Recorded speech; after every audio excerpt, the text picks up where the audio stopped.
Rakesh maths में आपका स्वागत है। और हमने अंग्रेजी पर, हालांकि चैनल है राकेश मैथ्स, लेकिन अंग्रेजी सब्जेक्ट के लिए जो बेस होता है, मतलब इंग्लिश का जो बेस टेंस होता है और बाकी टर्म्स और भी हैं जो बेस में शामिल हैं, तो हम इंग्लिश सीखने के क्रम में ये प्रयास कर रहे हैं कि ऑर्डिनरी आदमी या वो व्यक्ति जो पढ़ा लिखा हो या अंग्रेजी सीखना चाहता हो कि ग्रामेटिकली हम कैसे सही लिखें। इस क्रम में लगभग 6-7 वीडियो आपके सामने प्रस्तुत कर दिए हैं और ये हमारा 7वां वीडियो है।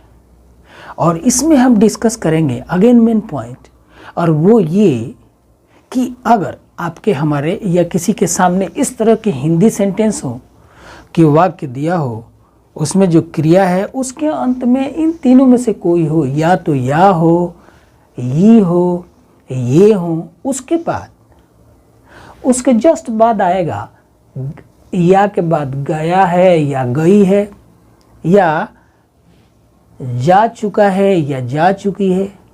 तो इनमें से तीनों में से किसी के बाद, मतलब या के बाद, ई के बाद, ये के बाद, मुख्य रूप से इन शब्दों के बाद वाक्य में क्रिया के अंत में ये 3 शब्दों के बाद या तो गया हो या गई हो या जा चुका हो या जा चुकी हो, इस तरह के सेंटेंस हो, तो हम कैसे समझें कि ये टेंस कौन सा है, क्या समझें? तो मैं कहूँगा कि आप तो समझिए कि ये प्रेजेंट परफेक्ट टेंस का पैसिव वॉइस है।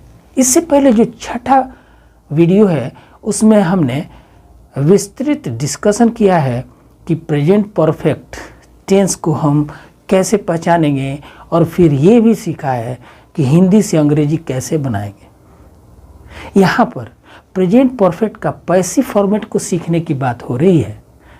तो मैं आशा करता हूँ कि आपको ये बात क्लियर हो रही होगी। जैसे कि हम सेंटेंस एक ले लेते हैं, बारात बुलाई गई है। ऐसा भी सेंटेंस संभव है कि नहीं है? बिल्कुल है, ऐसा भी सेंटेंस संभव है। इसमें बुलाना क्रिया के अंत में ई है और उसके बाद गई है, ये साफ हमें सूचित कर रहा है कि ये प्रेजेंट परफेक्ट का पैसिव फॉर्मेट है। तो प्रश्न आएगा कि हम इसका अंग्रेजी अनुवाद कैसे करेंगे। दूसरा सेंटेंस हम उदाहरण के लिए ले लेते हैं। ये है स्नान किया जा चुका है। तो यहाँ स्नान करना हिंदी है, क्रिया है, इसके अंत में या के बाद जा चुका है, मतलब या ई ए के बाद गया है या गई है, जा चुका है या जा चुकी है। तो यहाँ पर स्नान किया जा चुका है अगर आता है तो हम समझ गए कि ये पैसिव फॉर्मेट है प्रेजेंट परफेक्ट टेंस का। अगला एक और उदाहरण ले लेते हैं। लाल किला देखा जा चुका है। देखना के अंत में देखा, मतलब या के बाद जा चुका है। तो इस प्रकार के सेंटेंस को हम पहचान गए कि ये पैसिव है प्रेजेंट परफेक्ट का। हम जानते हैं कि प्रेजेंट परफेक्ट सेंटेंस की पहचान ये है, प्रेजेंट परफेक्ट टेंस की ये पहचान है कि क्रिया के अंत में या है, ई है, ये हैं, और चुका है, चुकी है, चुके हैं में से कोई आ जाए तो हम समझ जाते हैं कि ये प्रेजेंट परफेक्ट है। और फिर उससे उसका हिंदी से अंग्रेजी व अनुवाद बनाने का तरीका हमने वीडियो नंबर 6 में खूब सीखा है। यहाँ पर हम दोनों टेंस को साथ लेकर चलेंगे, लेकिन अब तक ये स्थिति आ गई कि हम पहचान गए कि ये प्रेजेंट परफेक्ट का पैसिव है। तो अब एक प्रश्न का उत्तर हमें देना है कि इसका अंग्रेजी ट्रांसलेशन कैसे करें। तो इसके लिए मैं समझाऊंगा। इसके लिए ऐसे किया जाए कि सब्जेक्ट अगर सिंगुलर है तो हैज लिख दें, HS। सब्जेक्ट अगर प्लूरल है, बहुवचन है, तो हैव लिख दें, और इसके बाद एक नया शब्द अपनी तरफ से दें, और ये है बीन। कर्ता सिंगुलर तो हैज, कर्ता प्लूरल तो हैव, और उसके बाद बीन, और तब क्रिया का थर्ड फॉर्म दें, और उसके बाद कोई ऑब्जेक्ट हो तो दे दें, और भी कोई सेंटेंस का कुछ आवश्यक भाग हो तो दे दें। तो इस तरह हम देख रहे हैं कि हमारे सेंटेंस का देन फॉर्मेट ये होना चाहिए है। अब हम बनाते हैं, अनुवाद करते हैं। बारात बुलाई गई है, तो बारात के लिए मैरिज प्रोसेसन अगर लिखा जाए, अब ये समझ गए हम कि कौन सा टेंस है, तो बनाते हैं कि बारात बुलाई गई है। बारात के लिए मैरिज प्रोसेसन अगर नाम दे दें तो ये सिंगुलर है और इसलिए हैज बीन लगाया। और बुलाना की अंग्रेजी है कॉल, तो कॉल का तीसरा रूप कॉल, तो सेंटेंस हो गया marriage procession has been called. अगला सेंटेंस, स्नान किया जा चुका है। स्नान सब्जेक्ट है यहाँ, तो बात सिंगुलर है इसलिए has been taken. Next, Lal Qila देखा जा चुका है के लिए, लाल किला ऐतिहासिक बिल्डिंग है तो कैपिटल लेटर से भी लिखना चाहिए और द का प्रयोग। तो द रेड फोर्ट सिंगुलर है इसलिए हैज बीन, और उसके बाद देखना के अंग्रेजी सी का तीसरा रूप सीन, तो सेंटेंस हुआ the Red Fort has been. अब हम कुछ ऐसे सेंटेंस का कंपेयर करते हैं जो प्रेजेंट परफेक्ट हो और प्रेजेंट परफेक्ट का पैसिव हो, ताकि बात अधूरी न रह जाए, मुकम्मल हो जाए बात। पहला सेंटेंस हम लेते हैं, गायकार गज़ल गा चुका है। अगर ऐसा हम सेंटेंस लें तो गज़ल गाना क्रिया है और उसके अंत में गा मतलब आ चुका है, या के बाद गई है या गया है या जा चुका है, ऐसा कुछ नहीं है। तो ये प्रेजेंट परफेक्ट है, और प्रेजेंट परफेक्ट है तो सब्जेक्ट के बाद हैज या हैव के बाद क्रिया का तीसरा रूप देंगे।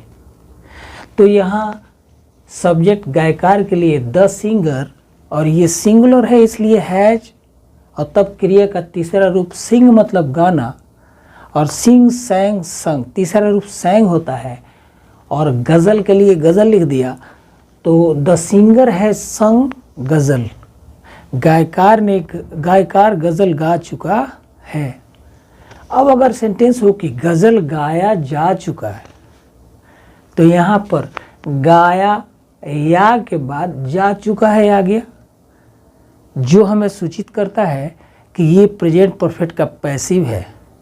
तो हैज या हैव के बाद बीन आएगा, तब क्रिया का तीसरा रूप। तो यहाँ गज़ल हैज बीन संग, गज़ल गाया जा चुका है। अगला सेंटेंस भी ले लेते हैं, पुजारी पूजा कर चुका है। पूजा करना क्रिया है और उसके अंत में पूजा कर चुका है, और पूजा कर चुका है, यहाँ पर अंत में चुका है क्रिया के अंत में, इसलिए ये प्रेजेंट परफेक्ट का एक्टिव वॉइस है। तो हमने सब्जेक्ट पुजारी का वर्शिपर, तो द वर्शिपर कहना चाहिए। द वर्शिपर ये सिंगुलर है तो हैज के बाद क्रिया का तीसरा रूप दिया, तो सेंटेंस बना कि द वर्शिपर हैज वर्शिप्ड, पुजारी पूजा कर चुका है। अब पूजा किया जा चुका है अगर कहें तो किया करना, पूजा करना क्रिया, उसके अंत में या के बाद जा चुका है, तो प्रेजेंट परफेक्ट का ये पैसिव फॉर्मेट हुआ, और इसलिए हमें वर्शिप मतलब पूजा हैज बीन कंप्लीटेड देना चाहिए था। मैं उम्मीद करता हूँ कि आप बात समझ रहे होंगे, और हम अब ढेर सारे सेंटेंस ले रहे हैं, लेकिन एक पहलू और, अब हम नेगेटिव और इंट्रोगेटिव दोनों प्रकार के इंट्रोगेटिव सेंटेंस आपके सामने दे रहे हैं, और उम्मीद में कि बात क्लियर हो जाए। प्रयास हमारा यही है। आइए देखते हैं। अब हम सेंटेंस लिए हैं जो नेगेटिव है, प्रेजेंट परफेक्ट का पैसिव फॉर्मेट का नेगेटिव और इंट्रोगेटिव दोनों पर बात कर रहे हैं, जिसमें पहला हम लेते हैं कि पुलिस चोर को पकड़ लिया है। पुलिस ने चोर को पकड़ लिया है। इस सेंटेंस में पकड़ना क्रिया है और पकड़ना के अंत में या है आया है, और इसलिए ये प्रेजेंट परफेक्ट का एक्टिव है सिंपल सेंटेंस है, तो आप बना सकते हैं इसको ऐसे, the police has, police singular तो हैज लगाया, और पकड़ना की अंग्रेजी कैच, और कैच का तीसरा रूप कॉट, तो कॉट लिख दिया, और ऑब्जेक्ट यहाँ कौन, क्या पकड़ा है, तो चोर, द थीफ, तो ऑब्जेक्ट हो गया द थीफ। और इस तरह से हमारा पूरा सेंटेंस हो गया, the police has caught the thief, police के ने चोर को पकड़ लिया है। लेकिन अगर यही सेंटेंस यहाँ से अब हमारा आज के टॉपिक के शुरू हो रहा है कि चोर पकड़ा गया है, पकड़ना क्रिया के अंत में पकड़ा मतलब या के बाद गया है, तो ये पैसिव वॉइस है, और इसलिए सब्जेक्ट के बाद सब्जेक्ट है द थीफ, सिंगुलर है, तो हमने हैज बीन लगा दिया, हैज बीन, और क्रिया का तीसरा रूप caught, CAUGHT, the thief has been caught, चोर पकड़ा गया है। ये पैसिव फॉर्मेट हो गया प्रेजेंट परफेक्ट का। और इसका नेगेटिव सेंटेंस, चोर पकड़ा नहीं गया है, तो नेगेटिव सेंटेंस हो तो नॉट का प्रयोग कहाँ करना चाहिए, तो हेल्पिंग वर्ब के बाद। ऐसे हम इसका अनुवाद करेंगे, द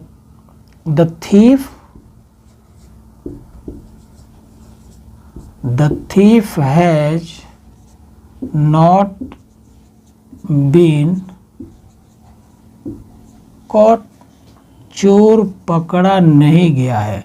और इस तरह हमारे प्रेजेंट परफेक्ट के पैसिव वॉइस का ये नेगेटिव हुआ, हेल्पिंग वर्ब के जस्ट बाद not.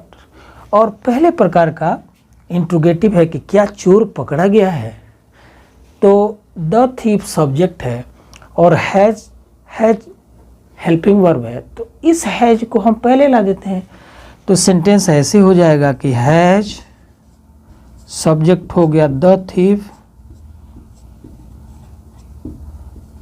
Has the thief been रहेगा बीन कॉट, क्या चोर पकड़ा गया है।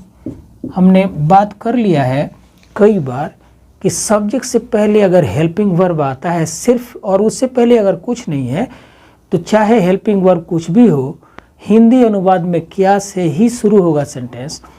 तो has the thief been caught, क्या चोर पकड़ा गया है।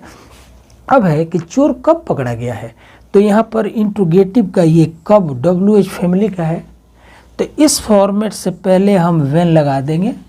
मतलब अगर हम व्हेन लगा देते हैं और उसके बाद सेंटेंस लिखते हैं कि when has the thief been caught, तो इसका मतलब हुआ कि चोर कब पकड़ा गया है। और उसके बाद हम जो कहते हैं लिख सकते हैं, यहाँ फुल स्टॉप हो जाएगा लास्ट में। तो फाइनली हमने अभी बात किया कि प्रेजेंट परफेक्ट का अगर पैसिव वॉइस हो तो उसको पहचानेंगे कैसे, उसका इंग्लिश ट्रांसलेशन कैसे होगा। और इसलिए अब बारी है कि हम कुछ सेंटेंस दे रहे हैं, अगर आप बना सकते हैं तो आपके सामने आपके टेस्ट के लिए, अपना टेस्ट के लिए आप खुद प्रयास करें। कुछ ही सेंटेंस हैं और उसको प्रयास करके इसका अंग्रेजी ट्रांसलेशन करें और देख लें। जस्ट बाद अभी थोड़ा देर बाद आप देख लें कि आपने कितना सही और कितना गलत बनाया है। पहला सेंटेंस, परीक्षा की तैयारी की जा चुकी है। परीक्षा की तैयारी मतलब प्रिपरेशन ऑफ एग्जामिनेशन, और तैयारी करना प्रिपेयर, और प्रिपेयर का तीसरा रूप प्रिपेयर्ड, ईडी लगा देंगे। अंग्रेजी व्याकरण मतलब इंग्लिश ग्रामर सीखा गया है, सीखना के अंग्रेजी है लर्न, और इसका दूसरा रूप लर्न, तीसरा रूप भी लर्ट। अगला क्वेश्चन है, क्या अंग्रेजी व्याकरण सीखा गया है, सारे शब्द जाने पहचाने। अगला सेंटेंस, अंग्रेजी व्याकरण क्यों नहीं सीखा गया है। इस तरह से हम चारों का आपको अनुवाद देंगे लेकिन आप खुद इसका प्रयास करके और देखें। अगर वाकई आप केयरफुल्ली या जानने के उत्सुक हैं तो थोड़ा समय दे दिया आपने, और दिया तो सीखा कि नहीं, इसको चेक कर लें। तो आइए दोस्त, अब देख लें आप कि आपने कहाँ तक सही बनाया। सेंटेंस है, परीक्षा की तैयारी की जा चुकी है। Very simple sentence. Preparation of examination has been completed. Spelling completed. अगला सेंटेंस, अंग्रेजी व्याकरण सीखा गया है। इंग्लिश ग्रामर, भाषा को कैपिटल लेटर से लिखना चाहिए, तो English grammar has been learned.